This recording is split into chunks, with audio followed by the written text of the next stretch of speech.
O tema da festa, como nós sabemos, é sempre uma bênção. E aí, pastor, o que tem a ver esse texto que o senhor leu de Pedro? Eu vejo uma coisa muito peculiar, irmãos, uma coisa em comum. É que no capítulo 12 de Gênesis, Deus está chamando Pedro, Deus está chamando Abraão. Ele está dizendo: olha, Abraão, sai da tua parentela, vai para o lugar que eu te mostrarei, e lá eu farei algo tremendo contigo. Eu vejo aqui, irmãos, uma coisa em comum nesse texto com Pedro. Pedro, irmãos, um homem grosso, bruto, um camarada estúpido, uma pedra bruta. E Jesus estava falando com Pedro, e nem Pedro sabia, não tinha noção do que Deus estava prometendo para ele. Ele não tinha noção do que Cristo estava falando para ele. Eu tenho certeza disso. Mas eu vejo também aqui um chamado. Jesus chamando Pedro para ser uma bênção. Jesus está dizendo: olha, Pedro, tu és Pedro. Essa bênção original significa tu és pedra, não é? E por em cima dessa pedra, irmãos, pedra serve para alguma coisa, irmãos, dependendo, né, do tamanho. Algumas não servem para nada, não é? Pedro, irmãos, era aquela pedra que talvez alguém olhasse e não desse nada por ele.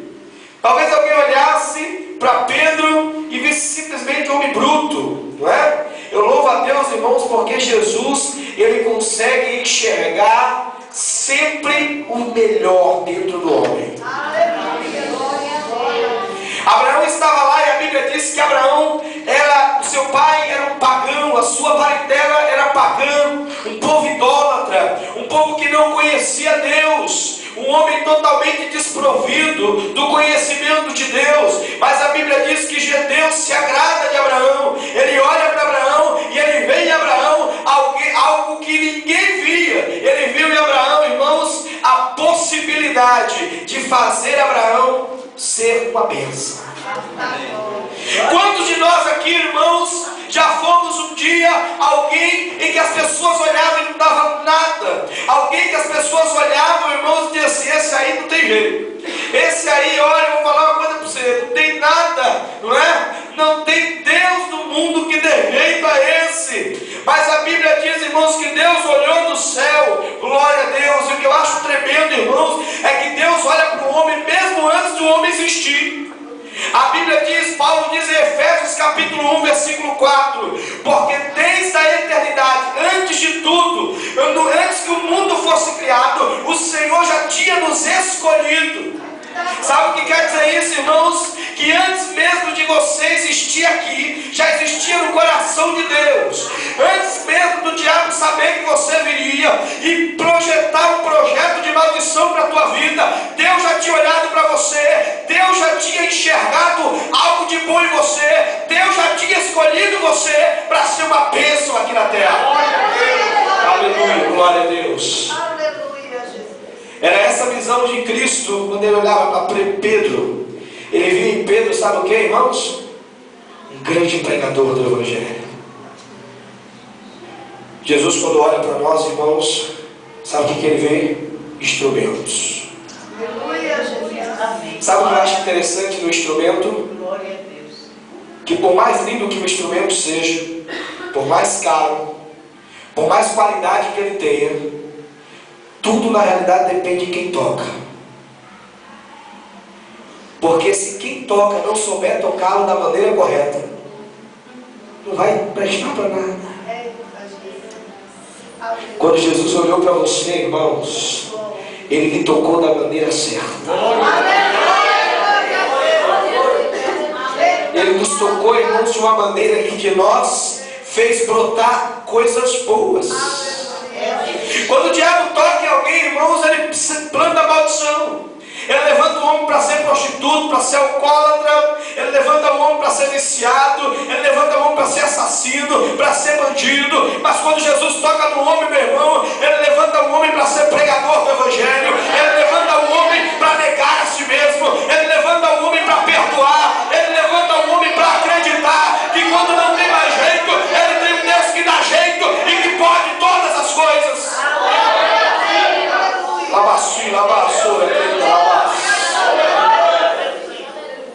Foi assim que Jesus olhou para Pedro e disse: olha, Pedro, tu és perto. Em outra palavra, Pedro, você não é nada se eu não fizer. Se eu nunca fizer nada, você vai sempre ser uma pedra.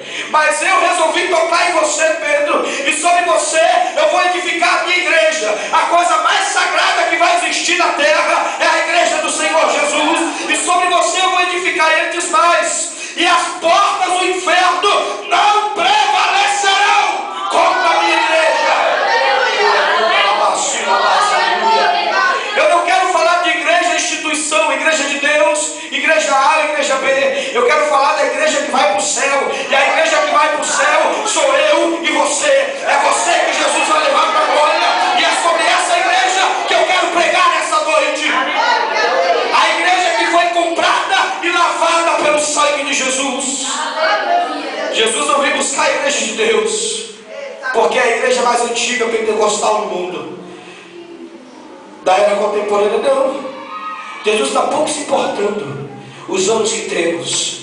Quando ele vir, meu irmão, no abrir e fechar de olhos, ele vai arrebatar aquela igreja santa. E é você que ele santificou para um dia estar na glória morando com ele. Aleluia. Eu quero falar nessa noite, o tema da minha mensagem, baseado nesse tema, é as marcas de Cristo numa igreja abençoada. Para uma igreja ser uma bênção, ela precisa carregar as marcas de Jesus. Abraão foi uma bênção. E até hoje, os antigos, quando oram, nós oramos e dizemos assim: olha, porque o Deus de Abraão, de Isaac, o camarada foi tão abençoado que até hoje o nome dele é lembrado. Mas ele não é lembrado, escute só isso, ele não é lembrado porque foi Abraão, ele é lembrado porque nele existiu uma marca. Deus estava na vida de Abraão. Abraão morreu, mas Deus não morre. Deus não pode ser limitado com o tempo, nem com a história. Abraão morreu, mas a marca de Abraão era Deus, e Deus continua na história. Entra a história, muda a história, entra governo, muda governo, e Deus continua na história, operando milagre. Quando nós olhamos para Abraão, nós vemos a marca, o Deus que está em toda a história.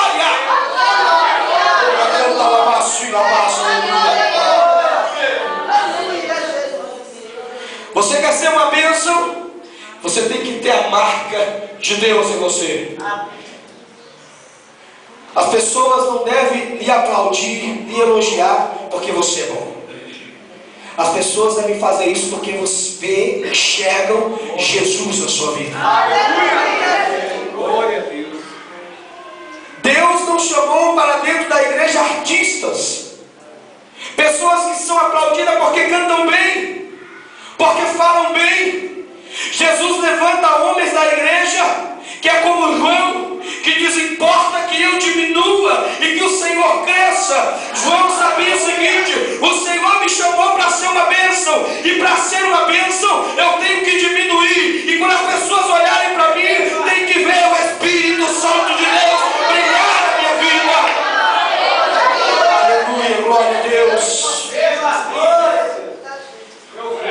Eu vejo um Deus tão tremendo, a história narra, presta atenção nisso. Eu vou mostrar a você em poucos minutos que Deus tremendo. Aleluia. A Bíblia diz assim: olha, não existia nada, a terra era sem forma e vazia, ele já estava lá. A Bíblia diz que no poder da sua palavra ele disse: haja luz, e a luz veio a existir. No decorrer da história, a Bíblia narra a história de 4 reinos, rapidinho. Reino babilônico, lembra? O reino que se levanta e predomina. Durante um tempo, aquele reino era o sinônimo de maior poder na face da terra. Mas depois de um tempo, levanta-se o reino Medo-Persa, derruba o reino babilônico. Depois de algum tempo, levanta-se o reino greco-romano, derruba. Depois vem o Império Romano. Roma derruba os gregos, escuta isso. E no meio daquilo ali, o povo disputando quem era mais poderoso, se levanta um, sem exército nenhum, se levanta um, que não veio vestido com roupas que chamavam a atenção. A Bíblia diz que ele nasceu em uma manjedoura de uma mulher que ninguém sabia quem era, mas a Bíblia diz que quando ele nasceu, uma